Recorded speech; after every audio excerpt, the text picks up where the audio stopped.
What's up? We are live on Facebook, on Twitter, on YouTube, and LinkedIn. And today I have a special host.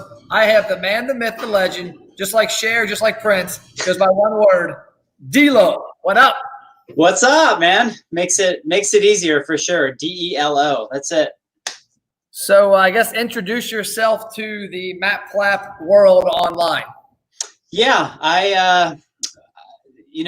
many facets of my lifetime have come to iteration, and if I could show you the office, I don't want to move my thing or else I'll never get back online here, but I've got gold and platinum records from back in the day when I worked at Warner Brother Records and I was in the music business, and it looks like I'm starting to grow my hair back out again, but I had hair down to here.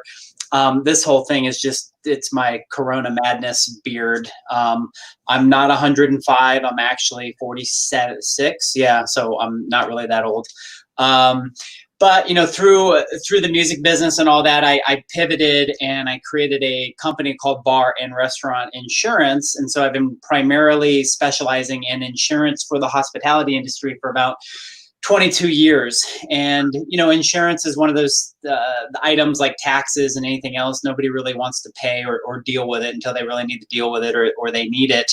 And I've tried to make it, let's just say, informative but entertaining at the same time, and trying to create a niche within a niche that with bar and restaurant ladies and gentlemen that and owners and stuff like that, it's quite a different let's just say cast of characters that we're dealing with. And so I've been lucky enough to own 13 restaurants and bars, or unlucky enough, I've lost my ass on quite a few, and but the learning experience is what's the positive part of all that. And when you learn how to operate in these facilities and work in them and learn how to succeed, learn how to fail, learn how to do all that sort of stuff, I really believe that if you're in another genre of business like I am with insurance, it just makes you that much better suited to talk with those men and women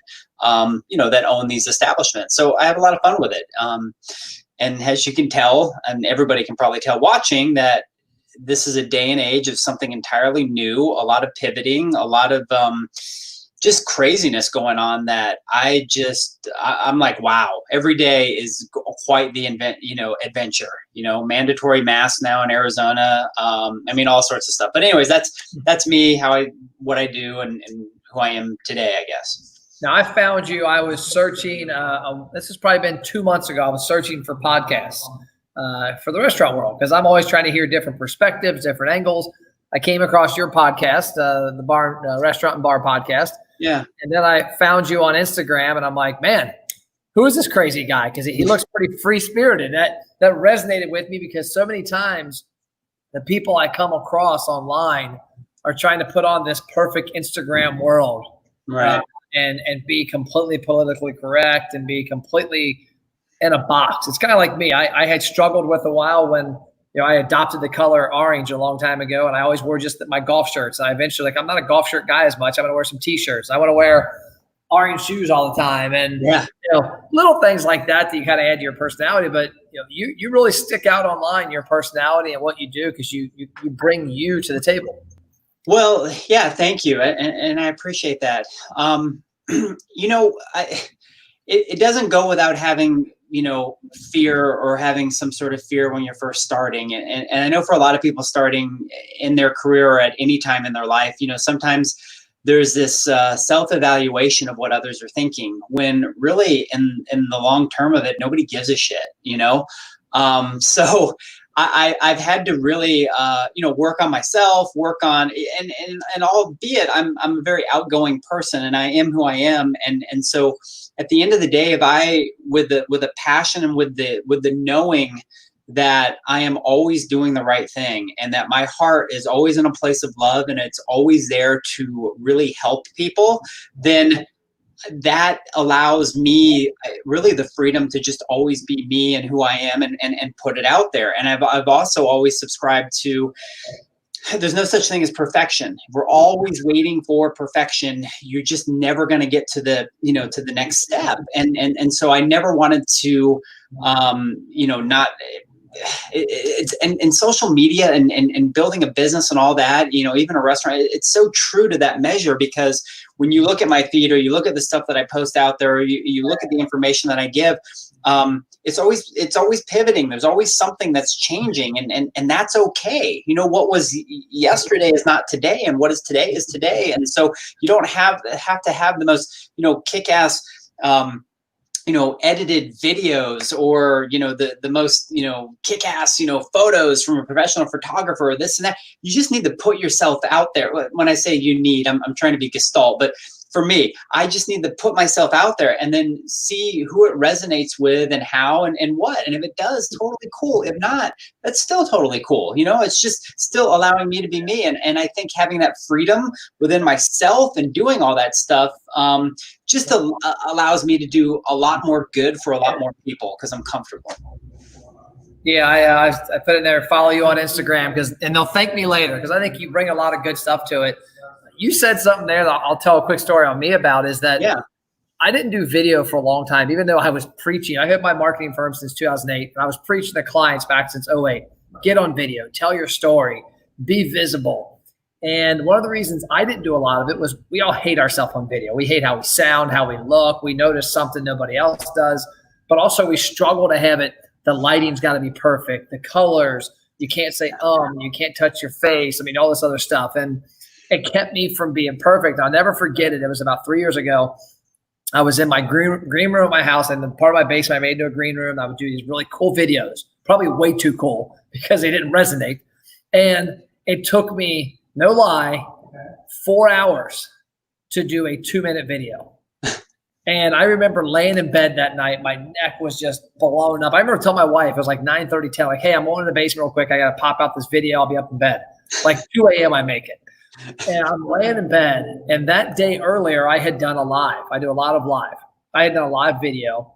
And I'm thinking, how did I do a 30-minute live video holding my cell phone in a restaurant and not worry about mistakes? But it just took me 4 hours to do a 2-minute video. And at that point, I said, you know what? I'm done. I'm just going to start going live.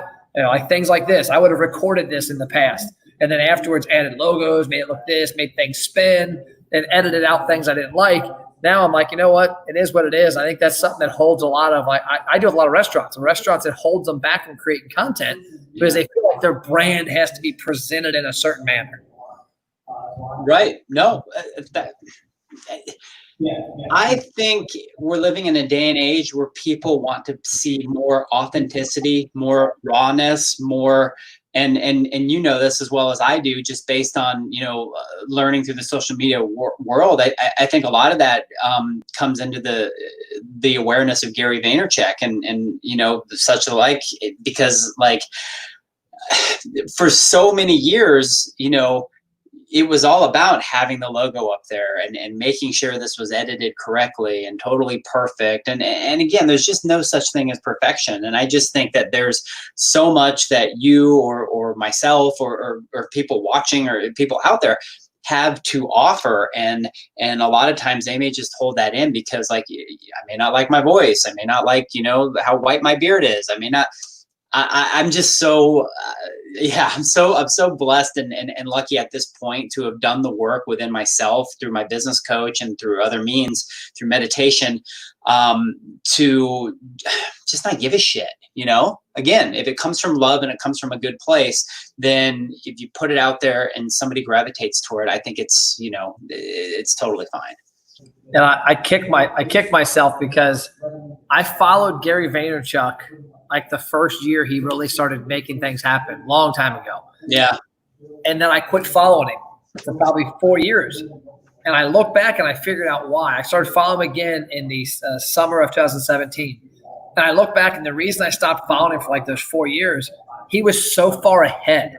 Mm-hmm. The stuff he was talking about, I was like, what? Like this dude's on a different, like it didn't make sense to me. And then in 17, when I met my coach, Billy Jean, the fall of 2016, and I found the online learning community and I started being coached, and I started finding this content that to me was elusive for so long. everything Gary said made sense. If you ever get a chance, he did the keynote speech at the 2017 Traffic and Conversion Summit. Okay. Is it on YouTube? Huh? Yeah, it's on YouTube. Yeah, it's Traffic and Conversion Summit 2017 keynote. Like the first 20 minutes is BS, but like there's like an hour. The stuff he talks about, nobody is doing today. I guarantee if you watch it, you'll be like, oh my gosh, nobody's doing that still. And he's just so far ahead of the game. But on the restaurant side of things, ironically, I was dealing with my insurance agent this morning on something. Oh, that's funny. You've been in the insurance business for a while. Talk to me about some things you see in the restaurant world, because I'm sure there's a lot of people now looking, hey man, can I get coverage for COVID shutdown? Can I get coverage for riot shutdown? Can I get coverage for disruption of business? What are some things you're seeing that go along with what's happening today? And it's just some other things that you've noticed that are important for restaurants to know. Yeah. So there's a lot going on, but nothing going on at the same time. And really there's a huge evaluation of the industry and coverages and policies and things that are not available. So, directly, really what that means is a lot of people are finding out that their business income claims are all being denied, due to the fact that, and this is not a right or wrong thing. I'm not an advocate for the insurance companies. I'm just a broker that, I'm more of a restaurateur than anything that, has a tool to help restaurateurs and protect them. And, but, also with that being said, I've had many claims in 20 years where insurance companies have come to the plate and they've written some pretty fat checks, and have taken care of it. But when you look at something like COVID, which is so unique in essence, and you look at the aspect of business income, most policies, unless there was an endorsement that was never really given to any that I've seen, they just have an exclusion for this sort of thing. And the exclusion is a bacterial viral exclusion. I think everybody's kind of been through the ringer and heard it and gotten their claims papers. And so there was never a charge for that sort of thing either. Again, right or wrong, agree or disagree, those are the words from, the carriers. When you look at the business income line of coverage and the amount paid for it, their argument is that, okay, this was for if there was a kitchen fire or, if something physically damaging happened to the building and it shut you down for an extended period of time. Yeah, we're going to come in, we're going to pay those bills. We're going to do what we need to do to keep you afloat until you get operating in that place and then another. So getting back to your question, right now, nobody's really coming out with any virus coverages or anything like that. I can guarantee they're being planned, but this COVID thing's still going on. I get it is still going on. I mean, I'm getting emails left and right from people wanting to cancel until fall, possibly rewrite then.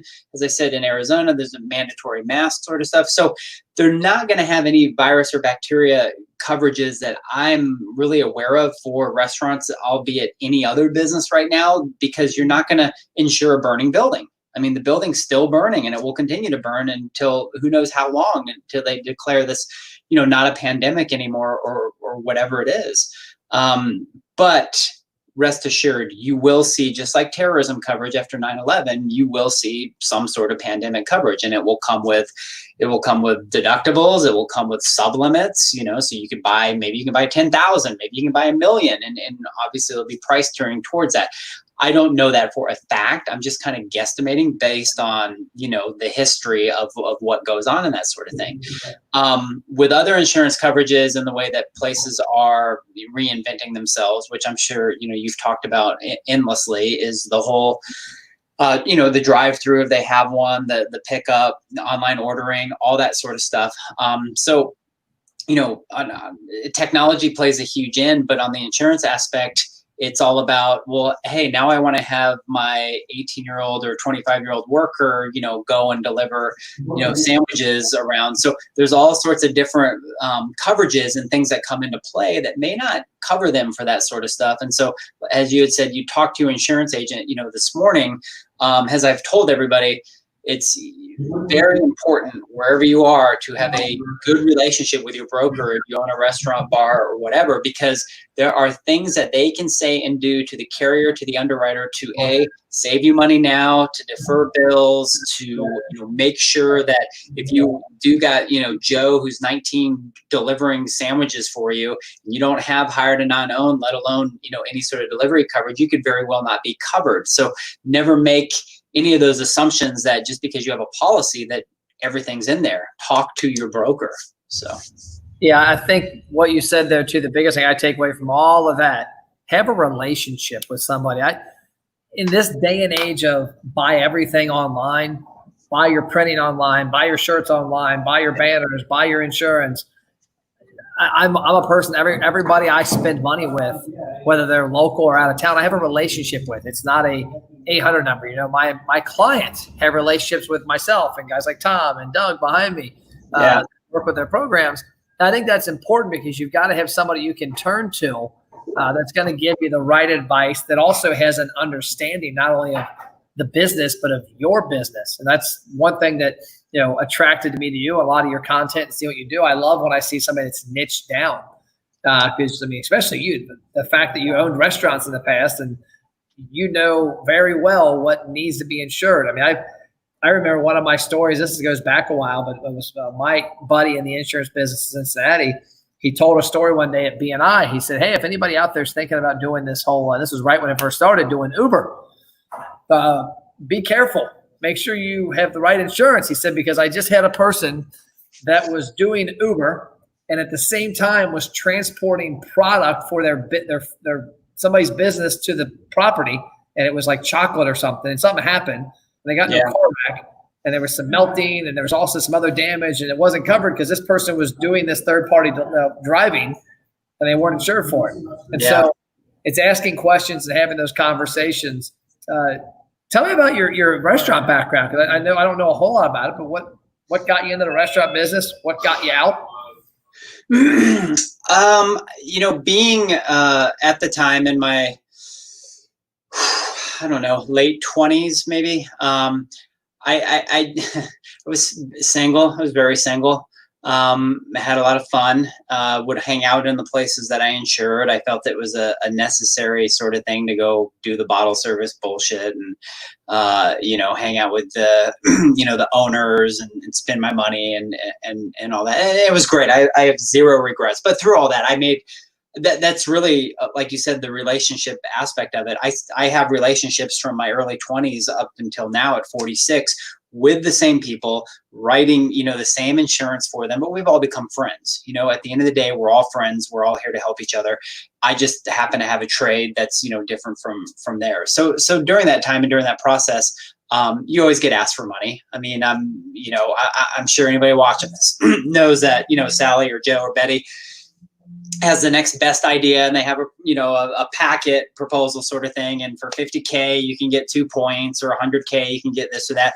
So I played a lot of those games and became, on a lot of them, I did become a silent investor, but, also on probably half of them, I became an actual restaurant owner. I was going in, I was helping with the design. I was helping with the, the picking out of the different menu items. When they did open, I was out, bussing on tables, let alone, if not taking orders. We had a restaurant in San Diego that was a part of a major restaurant group out here.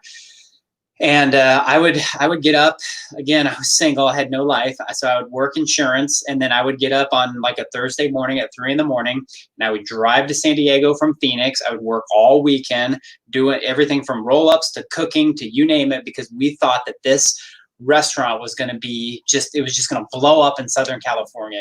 They want what us Arizonans have. We were severely wrong. And I'm sure from, the many facets of why things fail or don't work. And for me, it's all just divine intervention at this point. But it was a great experience, not an experience of losing, $100,000 of personal money. but it was a great experience. You know, it was an expensive experience to understand and learn how to deal with people in that sort of a setting and not necessarily in an insurance setting. And it helped me understand and look at the different exposures that if I'm just here in an office behind a desk, I'm not getting that experience in a restaurant if I'm not working in it and seeing the types of, you know, attitudes and mindsets and personnel that, you know, works in there, along not just employees, but patrons. You know, how patrons look at restaurants and may feel entitled, you know, for, you know, to a lot of these restaurant owners and this and that. And so, yeah, there's just a lot of stuff that comes with it. And so my insurance mind's always working like, oh God, is that floor slippery? You know, are there sprinklers in the roof? You know, what's the place made out of? You know, what are their happy hour specials? All that stuff comes into play. Yeah, I think that what you've got to is something I've always talked about myself with is, you know, I've got an ad agency now. I work with small businesses, mainly restaurants, but I also I'm a part owner of a gym. I owned a boat and RV dealership for 10 years. I've been on the side of selling advertising, buying advertising, seeing it fail, seeing it succeed. I think too many times business owners, restaurant owners are getting advice from people that have never been outside of that, what they're doing. You know, I see all the time companies that try and sell me, because a lot of our clients, we still buy other advertising for them. Right. And try and sell me stuff. And I'm like, man, have you ever like examined what that actually means? And they're like, oh, what do you mean? But they've never, they worked, it's not their fault. They started selling advertising out of college and they've worked their way through it. And they've never been on the side of a small business owner. Like I was telling a friend of mine recently, he was talking about, man, it's so tough sometimes to get a hold of restaurant owners to actually get them to listen to what you want to talk to them about. I said, man, go work in a restaurant for a week. Yeah. Because I can tell you, when we had our boat dealership, most days of the week, what I went into the office to accomplish didn't happen. Like right. I always tell the story of a guy named Eric Almy that works for us backed an Airstream camper through our giant 30-foot glass windows in the front of the building. Like that screwed up the entire week. And that explains why sometimes business owners disappear from the people that are trying to call or on them or sell to them. Yeah. And understanding that day to day. Well, my favorite thing is to tell this is a joke because I don't really feel I have a competitor per se, but my favorite thing would be to tell a competitor best time to make a sales call to a restaurant is between 11 and 2. It's like, who does that? It's funny you mentioned, I had a guy that sold for me a few years ago. He's awesome, good friend of mine, great guy. And we're sitting there in the afternoon and he's in my office and he's making some phone calls. And it's like 3:00 in East Coast. And he wasn't thinking where he was calling. Yeah. And he calls, he gets a hold of a guy in California. And the guy's like, hey, I appreciate you calling. But at the same time, do you not know what time it is? Do you have a watch? What do you mean? He's like, it's noon here. What do you think happens at noon at a restaurant that sells deli sandwiches? Oh, my God, dude, I'm in Kentucky. I blanked. I'm sorry, I'm an idiot.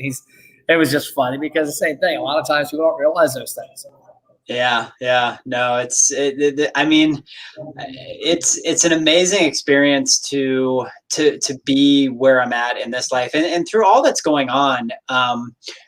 I really feel it's a reinvention and with restaurants or just business owners in general. And I'm sure you feel a little bit of this as well. You really dial in and dig into what you're doing, why you're doing it, and how you're doing it. And sometimes, you'll just scratch your head and go, whoa, let's take a step back. And so it's, this last couple of weeks have been a little bit quiet in Arizona. And, generally, if this whole thing wasn't going on, I'd be concerned or insecure, like, oh my God, nobody's calling, because we'll be working on anywhere from 15 to 20 accounts a month. And for an insurance agency and just hospitality accounts, I mean, and that's a lot, because people will find me online through Google. I bought barandrestaurantinsurance.com like 18, 19 years ago. So no brainer there on that sort of stuff. And then like you said, through the podcast and through a lot of the different marketing stuff that I do, people will find us. And so, even though it's not crazy busy right now, it's almost like a time of relief and just really evaluating the business as a whole, which I'm sure a lot of restaurants are doing right now. The ones that have, structured themselves, available enough to do it. And I have a lot of guys that are available to voluntarily close, which Arizona traditionally is a little soft in the summer, but again, this could be a different summer because nobody's going anywhere right now. So it's just, it's just different, you know, but I think everybody will be okay. And we'll be exactly where we need to be. Yeah. So like switching gears, talk about the lifestyle, because I think that's something that we talked about a little early on, but you know, expressing yourself online. You know, I was watching one of your videos the other day when you were out running. You know, talk about that, because I do kind of the same thing. I do kind of car confessions. I'll be in my car driving and talking. Yeah. I've had Awesome. conversations on the back porch by the pool. I just think a lot of people, you know, I don't know, don't realize like there's different ways to live life. You know, we're all different. Yeah. So let's get into that. I mean, I've come to a fruition within my life here, that I don't want to always be defined as somebody that sells insurance. Again, not ashamed of it. I'm totally grateful of it. It's a vehicle that's allowed me to get to this point in my life of where I'm at. What does that mean for me? 5 years, 10 years, 20 years down the road? I mean, I don't even know. You know, I could very well sell this place, you know, tomorrow. Not going to, but I could, and just go work in a restaurant or go do something. But I'm still having a lot of fun with this vehicle and doing that sort of stuff. So in the meantime, I've always been one to, like you said, when you look on my social media and you see what I share and how I share and all that, it just had kind of come to me through, you know, a download and through some other aspects of my life to say, you know what, I want to be able to share more of that with more people. And when you have the tools to be able to do that, I mean, the technology and all the different platforms like Instagram, LinkedIn, Facebook, everybody knows what they are. And you're willing to put yourself out there. What is the difference between me and, say, The Rock? Okay. Other than millions of followers, and he's a movie star. Well, it is different. The whole thing is different, and nor do I want to be The Rock, or nor do I want to be Gary Vaynerchuk. I just want to be the DELO, which is what I am. And so when I am the DELO, you know, it's really just encompassing everything of what I am in life, and taking, you know, the thoughts that I have while I run, and taking my aspect of, you know, eating healthy. I've always been, not always, I think I told you I had a lot of fun in my 20s, but when I was younger, fitness and food was always an integral part of my life. I've always been an avid runner since I was 9. That never changed, even through my drinking days. But, you know, farming now, when I say farming, I guess gardening per se, has become a big part of my life, and eating healthy and organic and really studying health and wellness and all that research, that's who I am. Yeah, I might be a guy that sells a shit ton of liquor liability and all that sort of stuff. But again, that is a tool, that is a mechanism of part of me in order to, you know, protect people as an advisor, and it's what I know. But, you know, the DELO is also a very organic eating, you know, healthy, you know, exercising, running, resting, focus, meditation, mindset, you know, person. And so I get asked all the time from, you know, restaurateurs, friends, people online, DELO, can I come work out with you? Or what do I do here? Or how do I do here? So I've created a website that's going to revolve around that. I've created an ebook that's going to revolve around that. I'm creating a new podcast called On the DELO that's going to revolve around me bringing in people in the aspects of food, fitness, and focus to start. Okay. And those people will be business coaches. They'll be yogis. They'll be my, you know, trainers that, you know, I want to bring a common man's perspective to 3 F's that I think people get so overly saturated in, again, perfection, or having to do, you know, go 100% balls to the wall. That's cool. That's your thing, but it doesn't always have to be that way. And my schedule and my rest and everything, it's all, it's not, you know, it's not always ever set, but it's set enough to where it's created habits and consistency that, it just allows me to be able to speak on it and say, look, this is what works for me, may or may not work for you, but here's some tools and here's some other people. And so that's kind of where I'm going with life. My wife and I were just up in Sedona yesterday and literally looking at, land in that area to even create, an area and a place to be able to come to and to have really cool people that are into that healthy mindset, join us. So I think mindset is so ignored, and I love it. Food, fitness, and focus. I've got most of the fitness down. I go in and out of spouts of food. I have to get my gears right there. But focus. The one thing I read a book a couple years ago, and I've read it a few times actually. The 4-Hour Work Week. Mine's going blank on who wrote it, but Tim Ferriss. Yeah, and I've read other books and talked about that. And the one thing that resonated with me that just drives me crazy, I'm a hustler. It doesn't bother me. I could be at this office 6 a.m. to midnight, 7 days a week. It wouldn't bother me.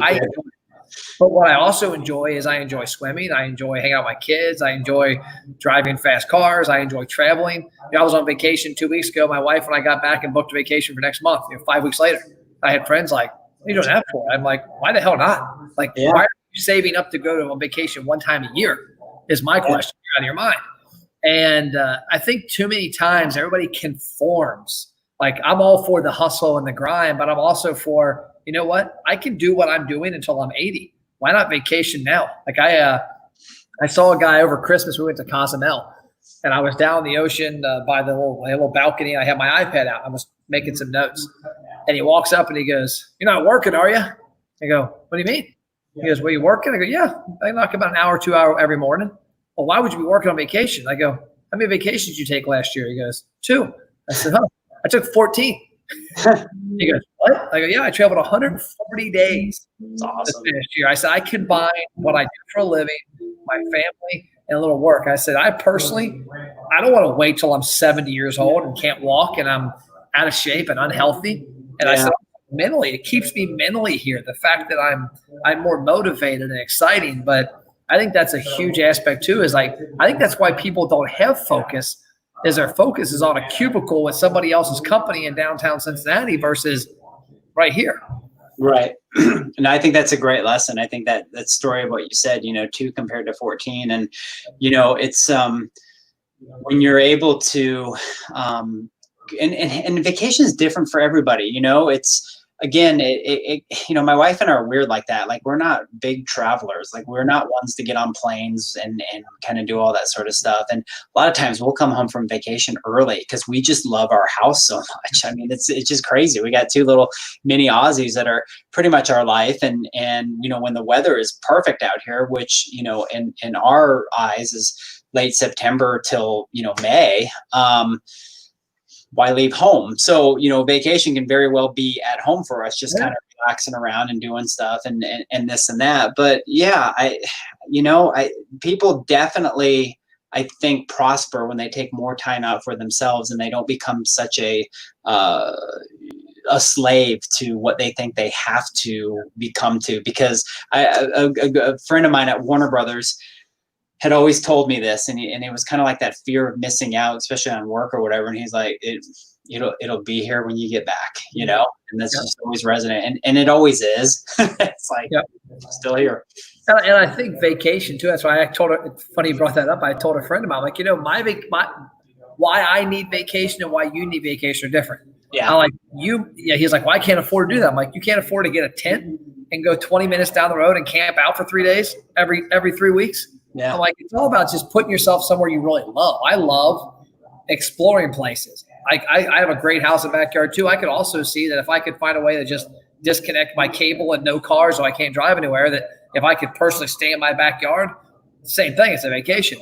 I just think it's about disconnecting from what you think is important to what actually is. And the first time I ever saw this, and that cracks me up, I wish I knew the guy's name. I was at a convention for B&I back 15 years ago. A buddy of mine was the owner of the franchise of B&I in Cincinnati. We went to the convention in San Francisco, and this guy from Germany was next to me. And we walked out the hallway, and we all get on our phones, and we're, firing away. And he goes, "You Americans and your devices." And I go, "What do you mean?" And he said, because it was like maybe the second or third year of the iPhone. It probably wasn't, I guess about 10, 15 years ago. And he's like, you guys work to save enough money to work. He said, over in Germany, we take off. He showed me his pictures. He has iPad with him. He's like, I don't have email on this thing. All I have is pictures. He's like, I'll show you. He had pictures every Thursday night. They leave and go camping until Sunday night with his adult kids and his grandkids every weekend.